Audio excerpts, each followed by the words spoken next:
నమస్తే. This is Sourya. Welcome to our channel. ఈ రోజు మనతో పాటు సీనియర్ జర్నలిస్ట్ దాము బాలాజీ గారు ఉన్నారు. వారితో మాట్లాడదాం. Hi sir. హాయ్. సార్, గాలి జనార్దన్ మీద హత్యాయత్నం జరిగింది అనే వార్త వినిపిస్తూ ఉంది. సో అంటే ఎవరు చేసి ఉంటారు? నిజంగానే దాడి జరిగిందా? ఒకవేళ జరిగిండుంటే ఎట్లాంటి కండిషన్‌లో ఉంది ప్రెజెంట్ అది? గాలి జనార్దన్ రెడ్డి ఒకప్పుడు ఆంధ్రప్రదేశ్ రాజకీయాల్ని ఒక కుదిపిన వ్యక్తి అని చెప్పొచ్చు. ఒక రకంగా జగన్ అరెస్ట్ వెనక కారణం కూడా గాలి జనార్దన్ రెడ్డి. గాలి జనార్దన్ రెడ్డికి వాళ్ళు ఓబులాపురం మైన్స్ కేటాయించడం, దాంట్లో అవినీతి జరగడం, దాని మీద గాలి జనార్దన్ రెడ్డి సోనియా గాంధీకి ఇవ్వాల్సిన డబ్బులు ఇవ్వకపోవడం, దాంతో జగన్ దానికి హామీగా ఉండడం, దానివల్ల సోనియా గాంధీ కోపం వచ్చిందని కూడా అప్పట్లో కథనాలు వచ్చాయి. సో దాని తర్వాత గాలి జనార్దన్ రెడ్డి అరెస్ట్ అయ్యి దాదాపు 4-5 ఏళ్ళు జైల్లో కూడా ఉన్నాడు. సో అందువల్ల ఆంధ్రప్రదేశ్ ప్రజలకు కానీ ఇక్కడ ఉన్న వాళ్ళకందరికి కూడా అతను బాగా సుపరిచితం. ఈ మధ్య వాళ్ళ అబ్బాయి కూడా హీరోగా కూడా వచ్చాడు. సో ఈ నేపథ్యంలో ఇప్పుడు గాలి జనార్దన్ రెడ్డి మీద హత్యాయత్నం అనేది ఒక సంచలన వార్తగా వచ్చింది. నిన్న జరిగింది ఇది. యాక్చువల్గా ఇది బళ్ళారిలో జరిగింది. గాలి జనార్దన్ రెడ్డి బళ్ళారిలో పుట్టాడు, బళ్ళారిలోనే ఉంటాడు ఆయన. సో అసలు ఎవరు చేశారు ఈ హత్యాయత్నం? అసలు గాలి జనార్దన్ రెడ్డికి ఎనిమీస్ ఎవరున్నారు? ఆయన చంపడానికే చేశారా, లేకపోతే వేరే రకంగా కాల్పులు జరిపారా? ఈ విషయాల గురించి మాట్లాడుకుందాం.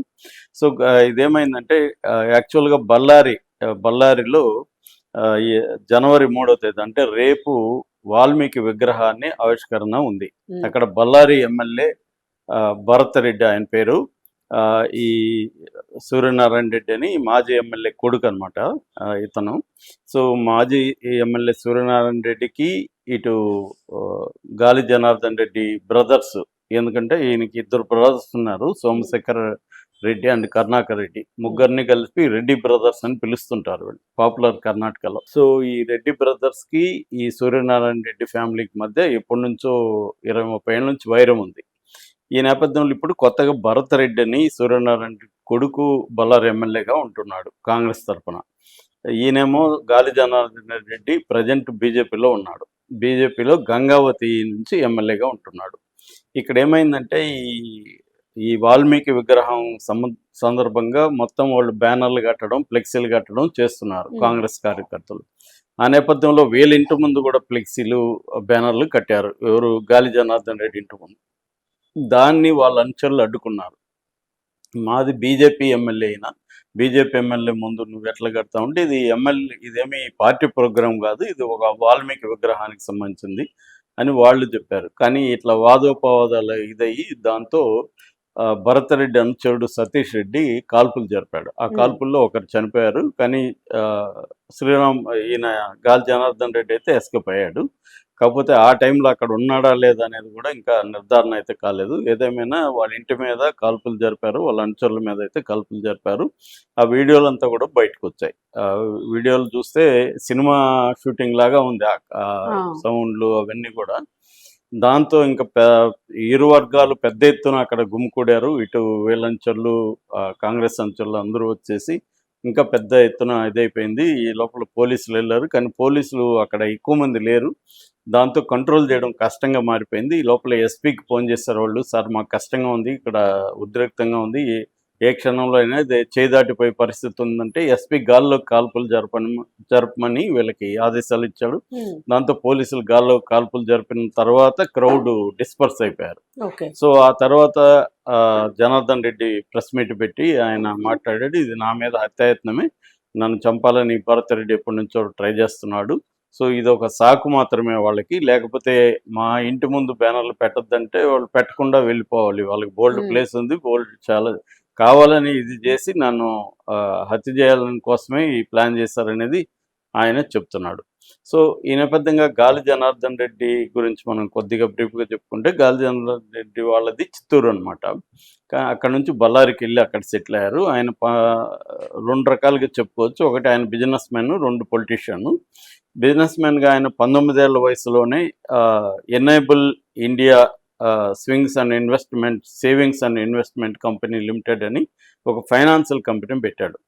పెట్టి బిగినింగ్లో సక్సెస్ అయ్యాడు. 1989లో పెట్టాడు. 21 ఇయర్స్ అప్పటికి ఆయనకి సక్సెస్ అయ్యాడు. కానీ ఆ తర్వాత అది అనేక వివాదాలకు చోటు చేసుకొని రిజర్వ్ బ్యాంక్కి దాన్ని అండర్టేకింగ్ ఇచ్చేశాడు. ఉమ్, దాని తర్వాత ఏమైందంటే 2022లో ఓబులాపురం మైనింగ్ కంపెనీని OMCPL అంటారు.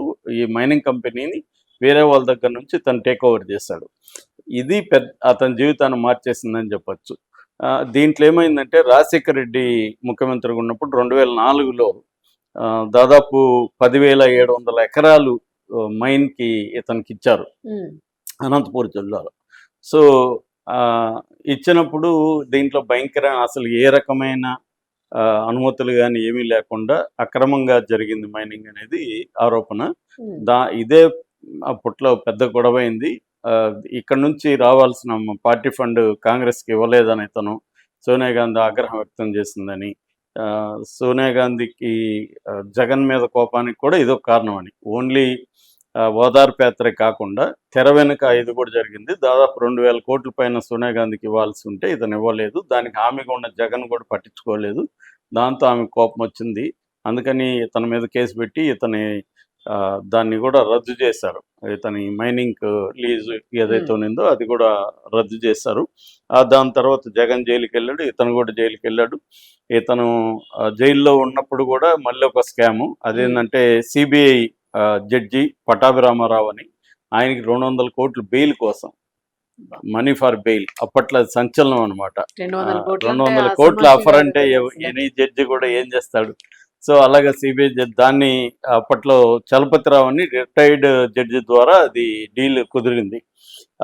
అది బయటకు వచ్చేసింది.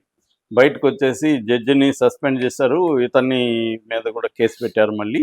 సో అలాగే మొత్తానికి జైల్లో ఉండి తర్వాత 2015లో ఆయన బెయిల్ మీద బయటకు వచ్చాడు. అదొక వివాదం. దాని తర్వాత ఇంకొక సంచలనం ఏంటంటే వాళ్ళ కూతురు పెళ్లి. వాళ్ళకు బ్రాహ్మణి అని వాళ్ళ కూతురు ప్యాలెస్ గ్రౌండ్స్ అంటారు బెంగళూరులో, అక్కడ 500 కోట్లు ఖర్చు పెట్టాడు. అప్పట్లో అది బాగా సంచలనం క్రియేట్ అయింది. సో ఈయనకేందంటే బేసిక్గా ఈయన గోల్డ్ మ్యాన్ అని కూడా పిలుస్తూ ఉంటారు. సింహాసనం దగ్గర నుంచి అన్ని కూడా గోల్డ్తో చేసి గోల్డ్ వేసుకోవడం. ఈయనకి గోల్డ్ మైన్స్ కూడా ఉన్నాయి. సౌత్ ఆఫ్రికాలో గోల్డ్ మైన్ ఉంది, తర్వాత టాంజానియాలో ఉంది, తర్వాత టర్కీలో కూడా ఈయనకి గ్రానైట్ బిజినెస్ అవన్నీ కూడా ఉన్నాయన్నమాట. సో ఆఫ్రికా కావచ్చు, ఇటు ఇది కావచ్చు. అట్లాగే పొలిటికల్గా కూడా ఈయన మినిస్టర్గా పనిచేశాడు. అట్లాగే కాంగ్రెస్ ఎమ్మెల్యేలని ఎంపీలని కొని బీజేపీలోకి తీసుకురావడంలో కూడా ఈయన ప్రధాన పాత్ర అంటారు అప్పట్లో. ఆ తర్వాత ఈయన సొంతంగా 2022లో కళ్యాణ రాజ్య ప్రగతి పక్షాన్ని ఒక పార్టీ పెట్టుకున్నాడు. ఆ పార్టీ తరఫున మళ్ళీ ఎమ్మెల్యేగా గెలిచాడు అనమాట. గెలిచిన తర్వాత 2024లో బీజేపీలోకి వచ్చాడు. ఇది ఈయన మొత్తం బ్యాక్గ్రౌండ్.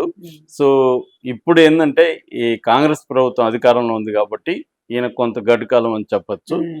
సో అందువల్ల ఈ భరత్ రెడ్డి ఎంతో ధైర్యంగా చేయగలిగాడు. సో ఇప్పుడైతే పోలీసులు దీని మీద ఎంక్వైరీ చేస్తున్నారు. మొత్తం CCTV ఫుటేజ్లు ఇవన్నీ కూడా తీసుకొని పరిశీలిస్తున్నారు. అంటే భరత్ రెడ్డి ఆదేశిస్తేనే వాళ్ళ అసిస్టెంట్ సతీష్ రెడ్డి చేశాడు అనేది ఆరోపణ ఉంది. సో దీంట్లో అయితే ఒక వ్యక్తి చనిపోయాడు, చాలా మంది గాయపడ్డారు. ఈయనకైతే ఏం కాలేదు. ఇప్పుడైతే బీజేపీ ఆందోళన మొత్తం కర్ణాటక అంతా కూడా మేము అల్లకల్లోలం చేస్తామనే పద్ధతి ఉంది. ఎందుకంటే ఈయనకి చాలా పలుకుబడి ఉంది, ఫ్యాన్ ఫాలోయింగ్ ఉంది, సర్కిల్ ఉంది, డబ్బు ఉంది. కాబట్టి ఖచ్చితంగా అటువంటి వ్యక్తి మీద హత్యాయత్నం అనేది సాధారణమైన విషయం కాదు. కాకపోతే కాంగ్రెస్ అధికారంలో ఉంది కాబట్టి భరత్ రెడ్డికి కూడా ఇంత ధైర్యం వచ్చిందని చెప్తున్నారు. సో ఏం జరుగుతుందనేది చూడాలి. సార్ మరి సెక్యూరిటీ వైజ్ ఇంత సెక్యూరిటీ సరిపోదు. అంటే ఎమ్మెల్యే కదా, ఆయనకి ఎంత ఉంటారు, 2 గన్మెన్లు ఉంటారు. సో వాళ్ళు పర్సనల్ గా పెట్టుకుంటారు, కానీ ఇది క్రౌడ్ ఎక్కువైపోయింది. వాళ్ళు ఊహించలేదు. మామూలుగా ఇది ఫ్లెక్సీ వివాదం అనుకున్నారు, సింపుల్ గా తీసుకున్నారు, కానీ అది ప్లాన్ వేరే ఉంది. అది పెద్ద స్థాయిలోకి వెళ్ళిపోయింది అన్నమాట. Thank you. Thank you.